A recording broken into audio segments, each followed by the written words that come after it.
પરમેશ્વર પિતાનો આભાર માનીએ છીએ આજના નવા દિવસના માટે જે આપણા જીવનમાં ઉમેરી આપ્યો છે અને આજે વધુ એક વખત બાઇબલ અભ્યાસ દૈનિક મનનની આ સંગતમાં આપણે જોડાયા છે. આવો આપણે પ્રાર્થના કરીએ અને આ સંગતની શરૂઆત કરીએ. અતિ ઉચ્ચ અને ઉન્નત રાજાસન પર બિરાજમાન અમારા જીવંત અને કૃપાળુ પ્રભુ, અમે તમારો આભાર માનીએ છીએ, તમારી સ્તુતિ કરીએ છીએ, કેમ કે પ્રભુ તમારી કૃપા અમારા ઉપર રોજે રોજ તાજી કરવામાં આવે છે. પ્રભુ, અમને તમારી સાથે જોડેલા રાખ્યા છે, તમારા વચનો પ્રત્યેનો અમને પ્રેમ આપ્યો છે. અમે તમારો ખૂબ આભાર માનીએ છીએ. અને અત્યારે પવિત્ર પ્રભુ તમારું વચન પ્રાપ્ત કરવાને માટે પ્રભુ અમે એકઠા મળ્યા છીએ ત્યારે અમે ખાસ પ્રાર્થના કરીએ છીએ કે અમારી સઘળી નબળાઈઓ અમારાથી દૂર કરો, અમારા પાપ અપરાધની માફી આપો, તમારી પવિત્રતા અને તમારી શુદ્ધતાથી અમને ભરો, પવિત્ર આત્માથી અમને ભરો અને તમારી વાતો અમને સમજાવો, અમને શીખવો. તમારા સેવક દ્વારા પ્રભુ તમે અમારા બધાની સાથે વાત અને વ્યવહાર કરો. અમે બધા જ તમારા હાથોમાં સોંપાઈ જઈએ છીએ. પ્રભુ ઈસુ ખ્રિસ્તના નામમાં સાંભળો, સ્વીકાર કરો. આમેન.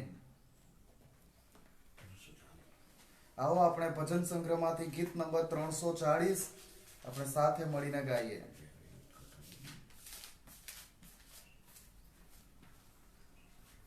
જ્યારે યુદ્ધ કઠણ લાગે ને વેરી કરે જોર, ઈસુ થજે આગેવાન ને અમને આગળ દોર. જોખમ વાળી જગાઓમાં તને ચાલીશું, ચિંતા તજી તારી પાછળ ચાલીશું. પાછળ પાછળ તારી પાછળ ચાલીશ, સૌ જગ્યા જ્યાં હોય ત્યાં પાછળ ચાલીશું. પાછળ પાછળ તારી પાછળ ચાલીશ, જ્યાં જ્યાં દોરી લેશે પાછળ ચાલશું.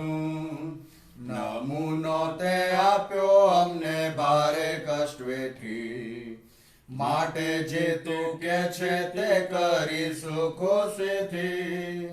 તારો નમૂનો લઈને આજ્ઞા પાડીશું, પ્રીતિ થકી તારી પાછળ ચાલીશું. પાછળ પાછળ તારી પાછળ ચાલીશ, સૌ જગ્યા જ્યાં હોય ત્યાં પાછળ ચાલીશું. પાછળ પાછળ તારી પાછળ ચાલીશ, જ્યાં જ્યાં દોરી લેશે પાછળ ચાલશું. કેવળ મોની પ્રીતિ અમે કરવાના નથી, કામ મારું જોઈ બીજા પુરુષે સાહેદી. દેવનું કામ કરવામાં પૂરું મન પણ રાખીશું, દુઃખ વેઠીને તારી પાછળ ચાલીશું. પાછળ પાછળ તારી પાછળ ચાલીશ, સૌ જગ્યા જ્યાં હોય ત્યાં પાછળ ચાલીશું. પાછળ પાછળ તારી પાછળ ચાલીશ, જ્યાં જ્યાં દોરી લેશે પાછળ ચાલશું.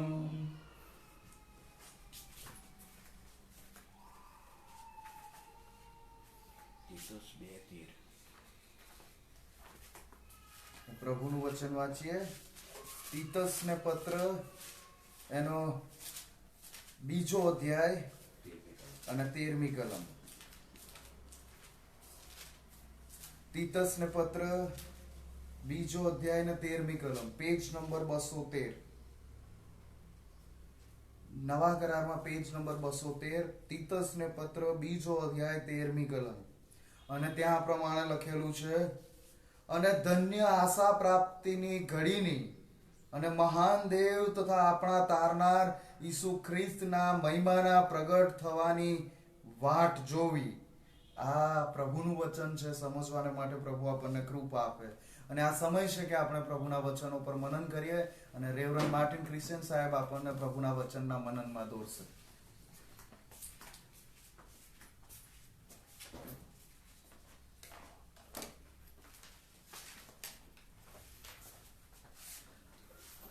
આજના પવિત્ર દિવસને માટે આપણે ફરીને એકવાર ઈશ્વર પિતાનો આભાર માનીએ છીએ. પ્રભુએ આપણને જીવન આપ્યું, તાજગી તંદુરસ્તી પૂરા પાડ્યા અને પ્રભુના ચરણોમાં નમવાને માટે અને પ્રભુની વાતો શીખવાને માટે અને પ્રભુની સાથે આપણી સંગત અને મુલાકાત થાય માટે પ્રભુએ એક અમૂલ્ય તક આપણને આપી.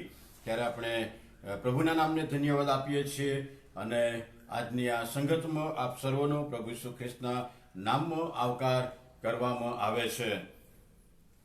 આ જગતની અંદર એવી એક પણ વ્યક્તિ નહીં હોય કે જેના જીવનની અંદર કોઈ પણ પ્રકારની આશાઓ ના હોય. દરેક વ્યક્તિ એ આ પૃથ્વી પર આપણે હોઈએ કે પછી જગતના લોકો હોય, વિશ્વાસી લોકો હોય, કોઈ પણ વ્યક્તિ હોય, પણ એના જીવનની અંદર કંઈક ને કંઈક આશા હોય છે. આપણે આપણા બાગની અંદર કે પછી ખેડૂત પોતાના ખેતરની અંદર જ્યારે અનાજ વાવે ત્યારે એને આશા હોય છે કે યોગ્ય સમયે એ અનાજ પાકે અને હું મારા ઘરના વખારોને ભરી શકું કે જેથી કરીને હું અને મારો પરિવાર ખાઈને તૃપ્ત થાય. આપણે ઝાડ રોપીએ છીએ તો આપણે આશા રાખીએ છીએ કે એના ઉપર ફળ આવે, કેમ કે એ આપણી આશાઓ છે. આપણે આશા સાથે આ જગતની અંદર જીવીએ છીએ કે આજે નહીં અને કાલે અમુક સમય પછી કે અમુક વર્ષો પછી મને એ પ્રાપ્ત થાય. હું જોબ કરું છું તો મને 1 મહિનો પૂરો થાય એટલે પગાર મળે, એની આશા સાથે આપણે આ જગતની અંદર જીવીએ છીએ. એટલે જગતની અંદર, જગતના વાનાઓની અંદર આપણે જોઈએ તો આપણે આશાની અપેક્ષા રાખીએ છીએ.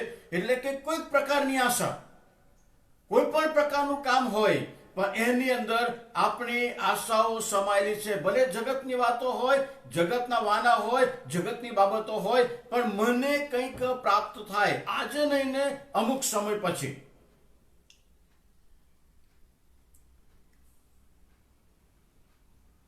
અને એ આશાની વાત છે કે જે આપણે આપણા જીવનની અંદર એની અપેક્ષાઓ રાખતા હોઈએ છીએ કે મને પ્રાપ્ત થાય.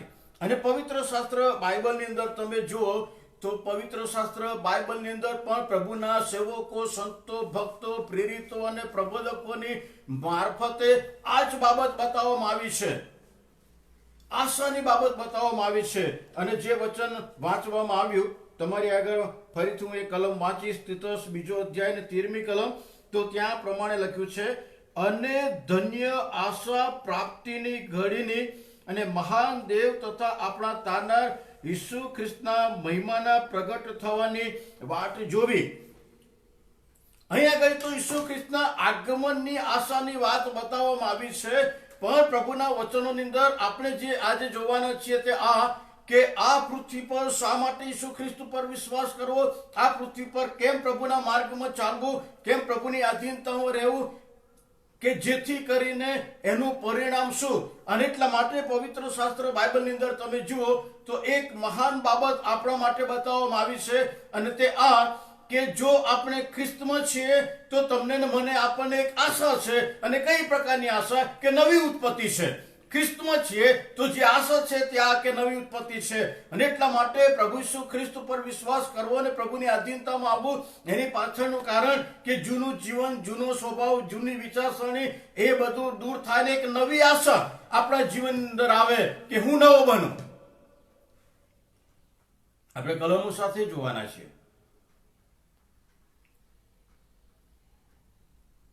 આપણે પ્રભુ ઈસુ ખ્રિસ્ત ઉપર ને પ્રભુ ઈસુ ખ્રિસ્તના રક્ત ઉપર વિશ્વાસ કરીએ છીએ એટલા માટે કે આપણને એક આશા છે કે એ ઈસુ ખ્રિસ્તના મૂલ્યવાન લોહીમાં મને શુદ્ધ અને પવિત્ર કરવામાં આવે, મારા પાપ માફ કરવામાં આવે છે અને હું શુદ્ધ અને પવિત્ર બનું છું અને નવા જીવનમાં આવું છું તો મને સ્વર્ગ પ્રાપ્ત થાય. સ્વર્ગ પ્રાપ્તિની આશા.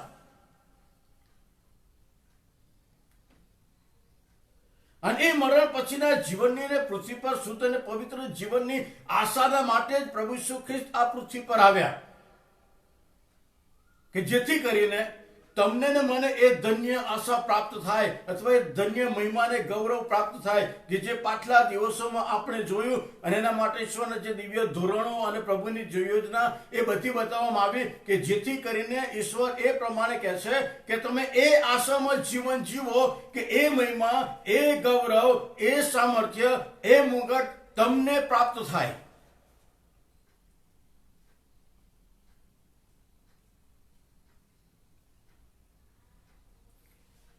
ફિલિપિયોનો પત્ર તેનો 3 અધ્યાય ને તેની 11મી કલમ તમે જુઓ, બહુ પ્રખ્યાત એવી કલમ છે, આપણે જાણીએ છીએ.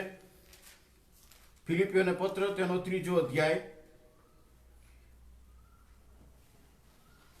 11 થી 14 કલમ તો આ પ્રમાણે લખવામાં આવ્યું છે ત્યાં: હું કોઈ પણ રીતે મોયેલાના પુનરુત્થાનને પહોંચ્યું. હજી સુધી હું બધું સંપાદન કરી ચૂક્યો કે સંપૂર્ણ થયો છું એમ નહીં, પણ જેને સારું ખ્રિસ્ત ઈસુએ મને પકડી લીધો છે તેને હું પકડી લઉં માટે આગળ ધસું છું. ભાઈઓ, મેં પકડી લીધું છે એમ હું કરતો નથી, પણ એક કામ કરું છું, એટલે જે પછવાડે છે તેને વિસરીને અને જે આગળ છે તેની તરફ ધાઈને ખ્રિસ્ત ઈસુમાં દેવના સ્વર્ગીય આમંત્રણના ઇનામને વાસ્તે, એટલે એ ઇનામની આશા રાખીને નિશાનની ભણી આગળ વધું છું. સંત પાઉલ અહીં આગળ જે બાબત તમને ને મને આપણને કહે છે એ મારી આશા છે. સ્વર્ગીય આમંત્રણ, સ્વર્ગીય ઇનામ, એ સ્વર્ગીય મહિમા અને સ્વર્ગીય ગૌરવ અને સ્વર્ગીય મુગટ જે મને પ્રાપ્ત થવાનો છે, એ આશામાં આ પૃથ્વી પરના બધા જ માનવોને હું ગૌણ માનું છું, કચરા સમાન ગણું છું, નકામા ગણું છું, એને બાજુ પર મૂકું છું, એને છોડી દઉં છું અને હું આગળ વધું છું નિશાનની ભણી. કે જે નિશાની ઈસુ ખ્રિસ્તે મને આપ્યું છે, જે આશા પ્રભુએ મને આપી છે, એ આશામાં, એ દિવ્ય અને મહાન આશામાં કે છે કે હું નિશાનની ભણી આગળ વધું છું. 1 પિતર 1 અધ્યાય 3 અને 4 કલમ તમે જુઓ. 1 પિતર 1 અધ્યાય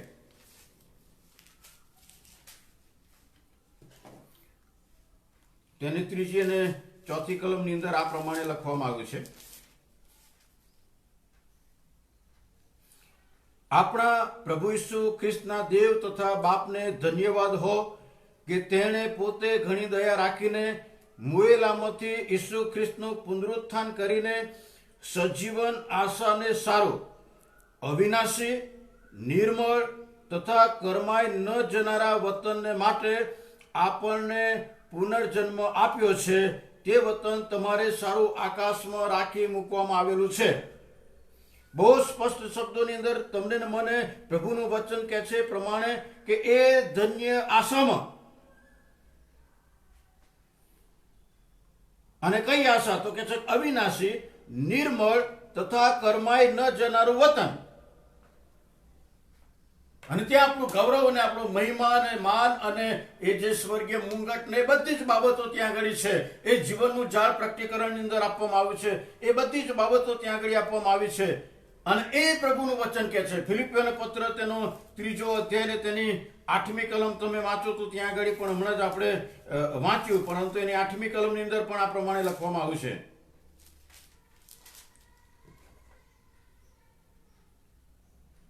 કહે છે ઈસુ ખ્રિસ્ત મારા પ્રભુના જ્ઞાનની શ્રેષ્ઠતાને લીધે એ બધાને હું હાનિ જ ગણું છું.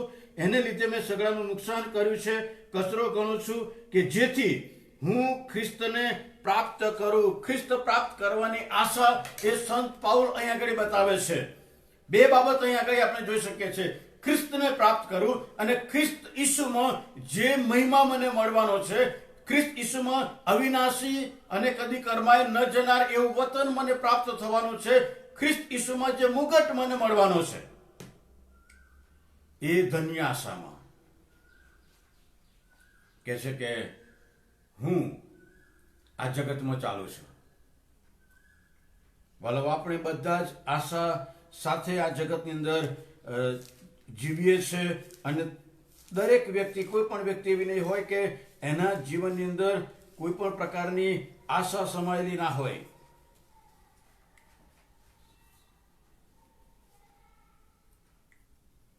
ભલે આશા આપણી યોગ્ય હોય કે યોગ્ય ના હોય, આપણને યોગ્ય લાગતી હોય કે ના લાગતી હોય, પરંતુ અને જગતના વાના હોય કે સ્વર્ગીય વાના હોય, પણ આપણે કોઈક ને કોઈક રીતે આશાઓ સાથે જીવીએ છીએ. આશા રાખીએ છીએ મને આ પ્રાપ્ત થાય.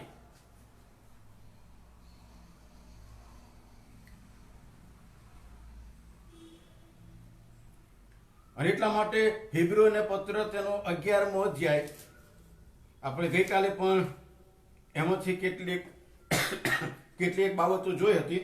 હિબ્રુઓને પત્ર તેનો 11મો અધ્યાય પહેલી કલમ તમારી આગળ વાંચું,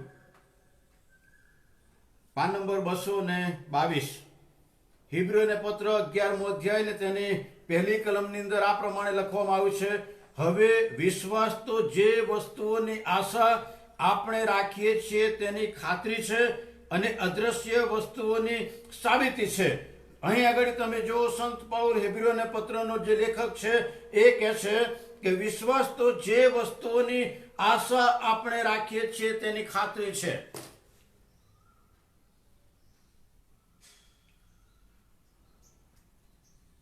અને ત્યાર પછી તમે જુઓ તો જે લાંબુ લિસ્ટ અહીં આગળ આપવામાં આવ્યું છે હિબ્રુના પત્રના 11મા અધ્યાયની અંદર અને ત્યાર પછી 12મા અધ્યાયની અંદર પણ એનું વર્ણન કરવામાં આવ્યું છે.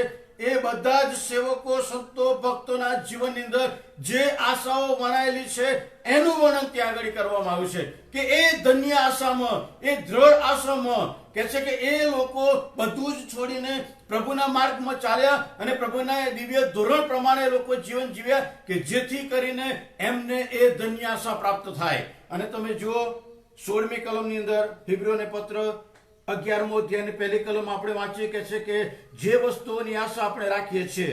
16મી કલમ, પણ હવે તેઓ વધારે સારા દેશની એટલે સ્વર્ગીય દેશની ઈચ્છા રાખે છે, માટે દેવ તેઓનો દેવ કહેવાતા શરમાતો નથી, કેમ કે તેણે તેઓને સારું એક શહેર તૈયાર કર્યું છે. શું લખવામાં આવ્યું છે? પણ હવે તેઓ વધારે સારા દેશની એટલે સ્વર્ગીય દેશની ઈચ્છા એટલે કે આશા. અને કોના માટે લખવામાં આવ્યું છે? તો પહેલી કલમથી આગળ જે શાહીદોનું નામ આપવામાં આવ્યું છે એ બધા શાહીદોની વાત ત્યાં આગળ લખવામાં આવી છે. એ પ્રબોધકોની વાત લખવામાં આવી છે. ઇબ્રાહિમ ને ઈસાક ને યાકૂબ અને મૂસાની વાત ત્યાં આગળ લખવામાં આવી છે કે સ્વર્ગીય દેશ ને સ્વર્ગીય આશીર્વાદો અને સ્વર્ગીય મહિમા અને સ્વર્ગીય ગૌરવ એ કહે છે એની ઈચ્છા સાથે એ લોકો પ્રભુના ધોરણ પ્રમાણે ચાલ્યા. 26મી કલમ તમે વાંચો તો ત્યાં આગળ હિબ્રુને પત્ર 11મો અધ્યાય તેની 26મી કલમ ત્યાં પ્રમાણે લખવામાં આવ્યું છે, મિસ્રમાંના દ્રવ્ય ભંડારો કરતા ખ્રિસ્તી સાથે નિંદા સહન કરવી એ સંપત્તિ અધિક છે એમ તેણે માન્યું, કેમ કે જે ફળ મળવાનું હતું તે તરફ જ તેણે લક્ષ્ય રાખ્યું. જે ફળ મળવાનું હતું તે તરફ લક્ષ્ય રાખ્યું. મૂસાના માટે ત્યાં આગળ લખવામાં આવ્યું છે કે છે કે જે ફળ મળવાનું હતું એની આશાને ધ્યાનમાં લઈને, અને મૂસાના જીવનની આશા હતી. ઈશ્વરે ઇબ્રાહિમને દર્શન આપીને કહ્યું કે તું મારી પાછળ ચાલ અને ત્યાર પછી કહે છે હું તને વચનનું દેશ આપીશ અને આ પ્રકારના આશીર્વાદોથી હું તને તૃપ્ત કરીશ, તને અને તારા સંતાનોને અને સંતાનોના સંતાનોને. અને એ આશામાં કહે છે કે ઇબ્રાહિમ કે જે વતન જોયું નહોતું, જે સોને પણ જોયો નહોતો, એ વાણી ઉપર વિશ્વાસ કરીને એ દિવ્ય ધોરણ પ્રમાણે ચાલીને કહે છે કે એ આશાને માટે એ કનાન દેશમાં જવાને નીકળ્યો વિશ્વાસથી.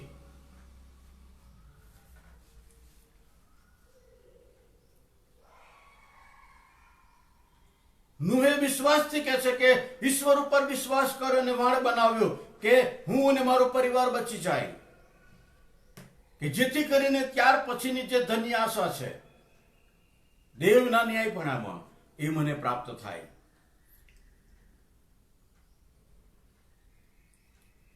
અને બધાના માટે જે બાબત છે કે વિશ્વાસથી એમણે આ પ્રમાણે કર્યું, વિશ્વાસથી એમણે આ પ્રમાણે કર્યું, વિશ્વાસથી એમણે આ પ્રમાણે કર્યું. એની પાછળનું કારણ કે એમનો જે વિશ્વાસ હતો અને ત્યાર પછીની ખાતરી હતી એ આ જ હતી કે આ પૃથ્વી પર અમે પરદેશી છીએ, પ્રવાસી છીએ, થોડા સમય માટે છીએ, પણ ત્યાર પછી અનંતકાલિક જીવન જેમને પ્રાપ્ત થાય એ ધન્ય આશા. ત્યાર પછી સ્વર્ગીય શહેરની અંદર, સ્વર્ગીય દેશની અંદર દેવની સાથે રહેવાનું, દેવની સાથે જમવાનું, એ ધન્ય આશા.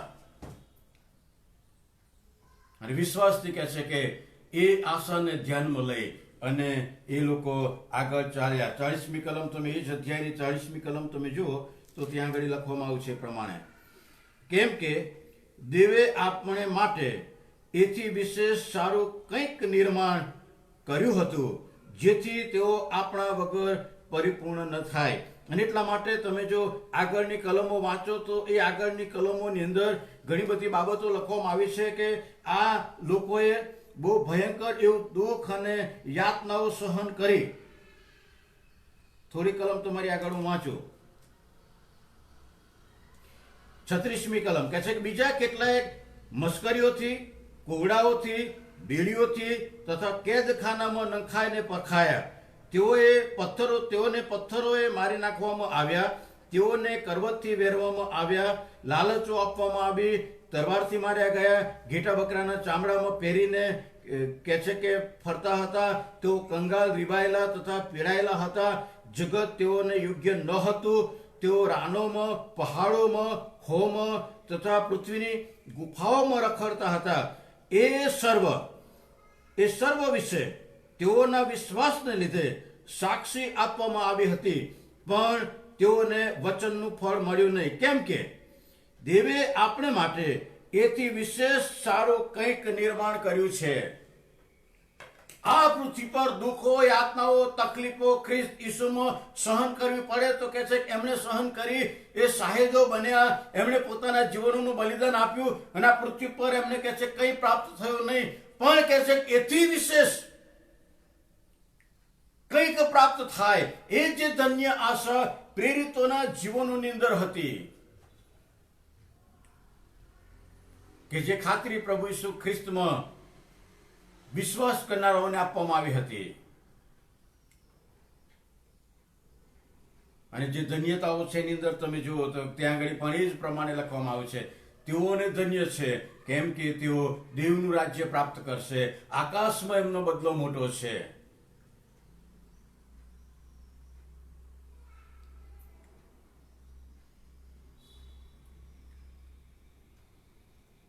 ભલો આ બધા જ પ્રભુના સેવકો હિબ્રુઓને પત્ર તેનો 11મો અધ્યાય અને બહુ લાંબુ લિસ્ટ આપવામાં આવ્યું છે.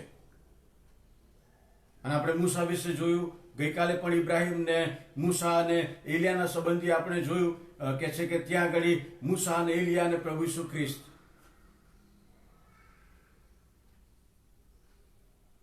મૂસા પૃથ્વી પર યરૂશાલેમ જોઈ શક્યો નહોતો. વચનનો દેશ કહે છે કે એ પ્રાપ્ત કરી શક્યો નહીં. પ્રભુએ કહ્યું કે તું જોઈ શકીશ, પણ કહે છે કે તું એની અંદર પગ મૂકી શકીશ નહીં. પણ મૂસાને ધન્ય આશા હતી કે આ પૃથ્વી પરના જીવન પછી જે ગૌરવ મને પ્રાપ્ત થવાનું છે, ઈસુ ખ્રિસ્ત રૂપાંતરિત થયેલા ઈસુ ખ્રિસ્તની સાથે ઉભા રહેવાનો મહિમા મને મળવાનો છે. એલિયાની સાથે ઉભા રહેવાનો મને મહિમા મળવાનો છે. એ જ યરૂશાલેમની અંદર, એ જ યરૂશાલેમના પર્વત ઉપર કે જ્યાં અત્યારે મેં પગ મૂક્યો નથી, પણ એક દિવસે હું મૂકીશ. એ ધન્ય આશા. અને આશામાં સાદરાક, મેશાક, અબેદનગો એમણે કહે છે કે અગ્નિની ભઠ્ઠી સ્વીકારી. દાનિયેલ સિંહોના મુખ આગળ ઉભો રહ્યો. અને એવા કેટલા બધા દાખલા પવિત્ર શાસ્ત્ર બાઇબલની અંદર આપવામાં આવ્યા છે કે જેઓએ એ ધન્ય અને મહાન આશામાં પોતાના જીવનોને હોડમાં મૂક્યા. આપણે આ જગતની અંદર કદાચ આપણા જીવનોને હોડમાં મૂકીએ છીએ, ઘણીવાર પરિવારને હોડમાં મૂકીએ છીએ, ઘણી વખત ઘણું બધું આપણે જતું પણ કરીએ છીએ અથવા વેઠવાને માટે પણ પ્રયત્ન થઈએ છીએ. કેમ કે આ જગતમાં મને કંઈક પ્રાપ્ત થાય એ આશામાં આપણે જીવન જીવીએ છીએ. ત્યારે મહત્વની બાબત પ્રભુનું વચન તમને ને મને આપણને જે કહે છે તે આ સંત પાઉલની મારફતે પ્રભુ તમને ને મને, શિષ્યોની મારફતે અને પ્રબોધકોની મારફતે પ્રભુ તમને ને મને આપણને કહે છે તે આ જ બાબત છે. આપણે એ પ્રમાણે દોડીએ, આપણે એ પ્રમાણે નિશાની ભણી આપણી દ્રષ્ટિ રાખીએ, આપણે એ પ્રમાણે જીવનની અંદર આગળ વધીએ, આપણે એ પ્રમાણે જૂની બધી બાબતોને બાજુ પર મૂકીને કહે છે કે આગળ વધવાની વાત છે. એ પ્રમાણે આપણે ચાલીએ એટલા માટે કે આ પૃથ્વી પર થોડા સમયના જીવનનું પૂર્ણ થયા પછી અનંતકાળી જે મહાન આશા ખ્રિસ્ત ઈસુમાં તમને ને મને આપણને પ્રાપ્ત થાય છે એ આપણે પ્રાપ્ત કરીએ. જો જગતમાં નાની નાની બાબતોની આશાઓને માટે કે જે આજે છે ને કાલે નથી, એમાં કદાચ આપણે છેતરાઈ પણ જઈએ. અને ઘણા બધા છેતરાઈ ગયા છે.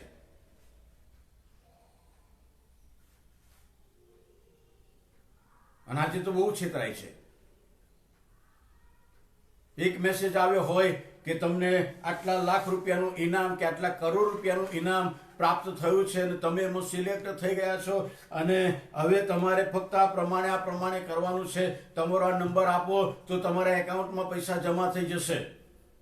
અને આપણને આશા પ્રાપ્ત થાય કે 1 કરોડ કે 2 કરોડ કે આટલા લાખ રૂપિયા મારા એકાઉન્ટમાં કામ કર્યા વગર મને મળી જશે. અને હોશે ને હોશે જેવો નંબર તમે એડ કર્યો અને તૈયારીમાં તમારું જે છે બધું જતું રહે.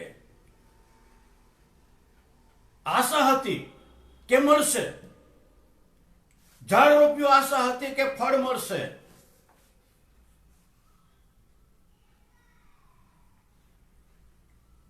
પણ ઘણી બધી વખત આ જગતની આશાઓ નઠારી નીવડે છે, ઠગામણી નીવડે છે, છેતરામણી નીવડે છે.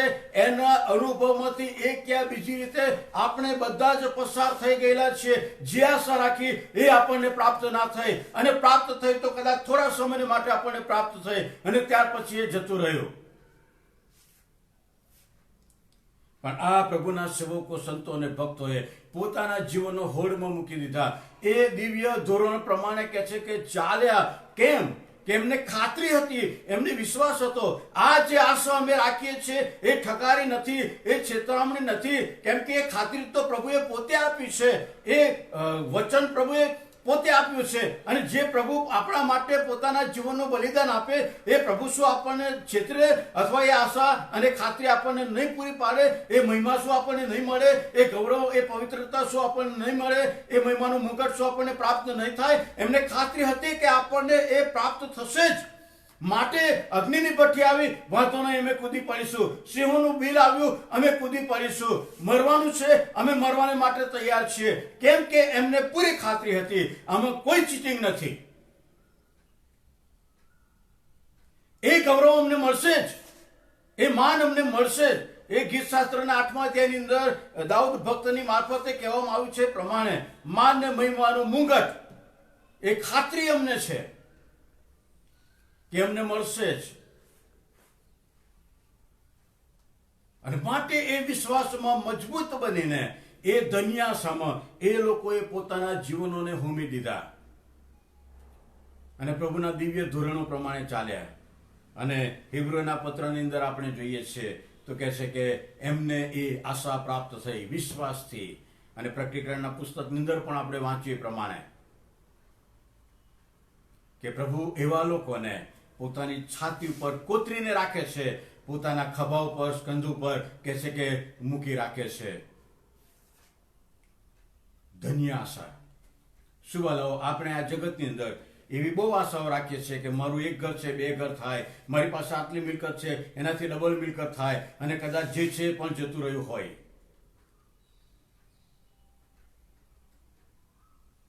સંત પાઉલની એક જ ખાતરી હતી, હું બધું બાજુ પર મૂકીને ઇનામને માટે, સ્વર્ગીય આમંત્રણને માટે, સ્વર્ગીય ઇનામને માટે આગળ ધસું છું. એ જ મારી આશા છે. વાલો, આ પૃથ્વી પર આપણી આ જગતની ગમે તેવી આશાઓ હોય, પણ યાદ રાખીએ કે આપણી આશા એ સ્વર્ગ તરફ હોવી જોઈએ, કે જે ખ્રિસ્ત ઈસુમાં તમને ને મને આપણને મળવાનું છે.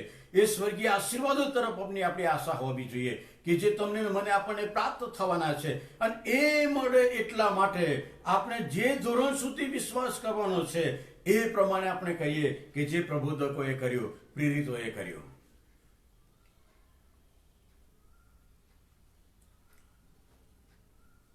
અને એ વિશ્વાસમાં, એ આધીનતામાં, એ દિવ્ય ધોરણમાં આપણે ચાલીએ કે જેથી કરીને આપણે જાણીએ છીએ 50, 60, 70 વર્ષ, 80 વર્ષ કે 100 વર્ષ ત્યાર પછી મારું કશું જ નહીં. પણ જો આ પૃથ્વી પરના જેટલા દિવસો ને વર્ષો છે એમાં ખ્રિસ્ત તરફ દ્રષ્ટિ કરીને એ સ્વર્ગીય આમંત્રણ માટે, એ સ્વર્ગીય ઇનામને માટે, એ આશાને ધ્યાનમાં લઈ અને હું આ પૃથ્વી પર મહેનત કરું, તો મને ચોક્કસ એક દિવસે એ ધન્ય આશા પ્રાપ્ત થશે. અને કદી કોઈ છીનવી લેશે નહીં, અને એમાં કદી કોઈ ચીટિંગ નહીં હોય, એમાં કોઈ નિરાશા નહીં હોય, એમાં કોઈ હતાશા નહીં હોય. પ્રભુએ જે કહ્યું છે એ જ પ્રમાણે મને પ્રાપ્ત થશે જ, એ ખાતરી છે. અને એટલા માટે આ અઠવાડિયા દરમિયાન પ્રભુના ગૌરવ અને પ્રભુના મહિમાને વિશે અને એ ધન્ય આશા અને ખાતરી અને સ્વર્ગ વિશેની બાબતો આપણે જોઈને પ્રભુએ તમને ને મને આપણને આપવા માંગે છે. એ ગૌરવ, એ પવિત્રતા, એ શોભા અને એ મહિમા, એ ધન્ય આશામાં ભલાઓ આપણે આ પૃથ્વી પર ચાલીએ અને એના માટે જે કંઈ છોડવાનું છે, સંત પાઉલ કહે છે એ પ્રમાણે એને છોડવાને માટે તૈયાર થઈએ. અને એ પ્રમાણે જો આપણે આ પૃથ્વી પરના જીવનમાં આપણા જીવનોને તૈયાર કરીશું અને એ ધન્ય આશામાં આપણે આગળ વધીશું તો એક દિવસ તમે ને હું આપણે એ મહિમા, એ ગૌરવ, એ શોભા, એ વૈભવ ચોક્કસ પ્રાપ્ત કરી શકીશું. અને આપણા માટે બહુ મહાન બાબત છે. અને પ્રભુ એ પ્રમાણે તમને ને મને આપણને બધાને તૈયાર કરે અને એ પ્રમાણે જીવનમાં આગળ વધવાને માટે પ્રભુ આપણને કૃપા આપો. આમેન. પ્રભુ ઈસુ ખ્રિસ્ત આપ સર્વને આશીર્વાદ આપો.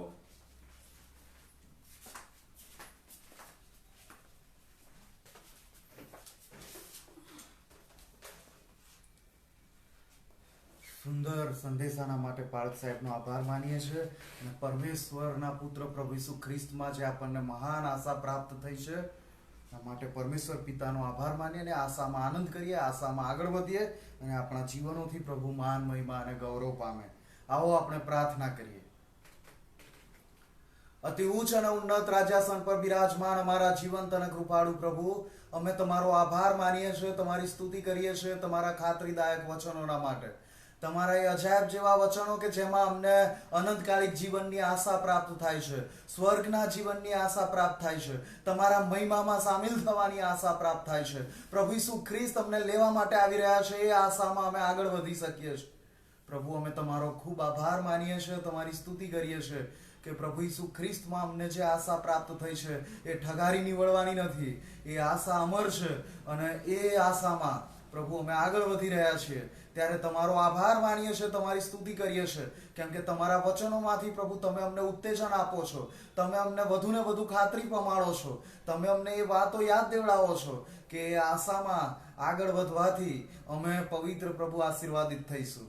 પ્રભુ, આજના વચનોના માટે તમારો આભાર માનીએ છીએ, તમારી સ્તુતિ કરીએ છીએ અને વચનના પ્રકાશમાં આગળ વધવાના માટે, એ આશામાં આગળ વધવાના માટે, પ્રભુ વિશ્વાસમાં દ્રઢ અને મજબૂત થવાને માટે પ્રભુ તમારી કૃપા સતત અમારા ઉપર જારી રાખો. તમારા આત્માથી અમને ભરપૂર કરો અને પવિત્ર પ્રભુ અમે તમારા વચનોમાં વૃદ્ધિ પામતા જઈએ, તમારા વચનના પાલનમાં વૃદ્ધિ પામતા જઈએ અને એમ પ્રભુ અમારા માટે જે આશા છે એમાં અમે સામેલ થઈ શકીએ. પવિત્ર પ્રભુ, અમે પ્રાર્થના કરીએ છીએ મંડળીના તમામ વાલાઓના માટે, તમામ જેઓએ પ્રભુ ઈસુ ખ્રિસ્તને જાણ્યા છે, ઓળખ્યા છે, વિશ્વાસ કર્યો છે, એ બધાના હકમાં કે પ્રભુ બધાને આશીર્વાદ આપો. અને પવિત્ર પ્રભુ, જેઓ બીમાર છે બધાને સાજાપણું આપો અને બીમાર લોકોમાં ખાસ કરીને નીલાબેન કુંજરાવ્યા અને પવિત્ર પ્રભુ અમે પ્રાર્થના કરીએ છીએ શીલાબેન કર્નેલસ જોસફના માટે અને પવિત્ર પ્રભુજી અમે પ્રાર્થના કરીએ છીએ ઈસાકભાઈ જાદવના માટે, રાજ ગાયકવાડના માટે, સમીરભાઈ મેઘવાનના માટે અને પવિત્ર પ્રભુ અમે પ્રાર્થના કરીએ છીએ વાયલેટબેનના માટે અને અમે રેવરન ઇમાન્યુઅલ ક્રિશ્ચન સાહેબના માટે પ્રાર્થના કરીએ છીએ. પ્રભુ, તમે એમને પણ સાજાપણું આપો. પ્રભુ, જેઓ કોરોનાનો ભોગ બન્યા છે, એડન ઠાકોર અને સુષ્માબેન અને સુમનબેન અને પવિત્ર પ્રભુ અમે પ્રાર્થના કરીએ છીએ મોઝેસભાઈ અને જુલિયાબેનના માટે. પવિત્ર પ્રભુ, અમે પ્રાર્થના કરીએ છીએ મહિમા વિનોદ ખ્રિસ્તીના માટે. પ્રભુ, એ દીકરીને સાજાપણું આપો. આલાપભાઈ માસ્ટરના માટે પ્રાર્થના કરીએ છીએ. પ્રભુ, તમે એમને સાજાપણું આપો. અને પવિત્ર પ્રભુજી અમે પ્રાર્થના કરીએ છીએ જયાનંદભાઈ ટેલરના દીકરી, પ્રભુ તમે એમને સાજાપણું આપો. રેવરન નગીન ચૌહાણ સાહેબના શાળા રાજેશભાઈ ક્રિશ્ચનને પ્રભુ સાજાપણું આપો. અમે પ્રાર્થના કરીએ છીએ રેવરન નવીન મેકવાન સાહેબના દીકરીના માટે. પ્રભુ, તમે એમને પણ સાજાપણું આપો. પવિત્ર પ્રભુ, તમામને પ્રભુ તમે સાજાપણું આપો. અને પ્રભુ, અમે ખાસ પ્રાર્થના કરીએ છીએ કે આખા વિશ્વમાંથી એ કોરોના એ દૂર થાય અને પવિત્ર પ્રભુ બધા જ તમારામાં સુરક્ષિત થાય, નોર્મલ જીવનમાં પરત ફરે એવી અમે ખાસ પ્રાર્થના કરીએ છીએ. એની આડઅસરોમાં જે કંઈ આર્થિક પાયમાલીનો દોર શરૂ થયો છે અને હજી પણ પ્રભુ ઘણા બધા લોકો પોતાના વતનને પામ્યા નથી અને પવિત્ર પ્રભુ ઘણા બધા મુશ્કેલીમાં મુકાયા છે, ઘણા બધા ગરીબીમાં લાચાર એવી પરિસ્થિતિમાં આવી ગયા છે. પવિત્ર પ્રભુ, તમે સહાય કરો, મદદ કરો એવી અમે ખાસ કૃપા માંગીએ છીએ.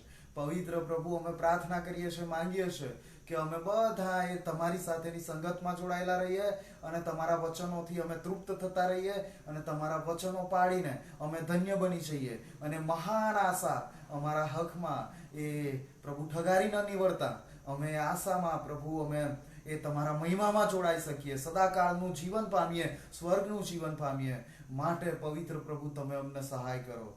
પ્રભુ અમે બધા તમારા સુરક્ષિત હાથોમાં સોંપાઈ જઈએ છીએ. અમારી આ વિનંતી અમારા તારનાર પ્રભુ ઈસુ ખ્રિસ્તના નામમાં માંગીએ છીએ. સાંભળો, સ્વીકાર કરો. આમેન. અને હવે આપણા તારનાર પ્રભુ ઈસુ ખ્રિસ્તની કૃપા, પરમેશ્વર પિતાનો અજાયબ જેવો પ્રેમ અને પવિત્ર આત્માની સંગત, સહાય, માર્ગદર્શન અને દોરવણી આપણા બધાની સાથે અને તેના લોકની સાથે હમણાંથી હર હંમેશ સુધી રહો. આમેન. આવતીકાલે રવિવાર સવારે 9 વાગે એ ભક્તિ સભા મળશે અને પેન્ટેકોસ્ટ ડે 50માનો દિવસ, અને એ આપણે એના વિશે પ્રભુનું વચન પણ પ્રાપ્ત કરીશું. પ્રભુના આશીર્વાદો પ્રભુની સંગતમાંથી પ્રાપ્ત કરીએ. બધા ઘરોમાં રહો, સુરક્ષિત રહો. પ્રભુ આપ સર્વને આશીર્વાદ આપો.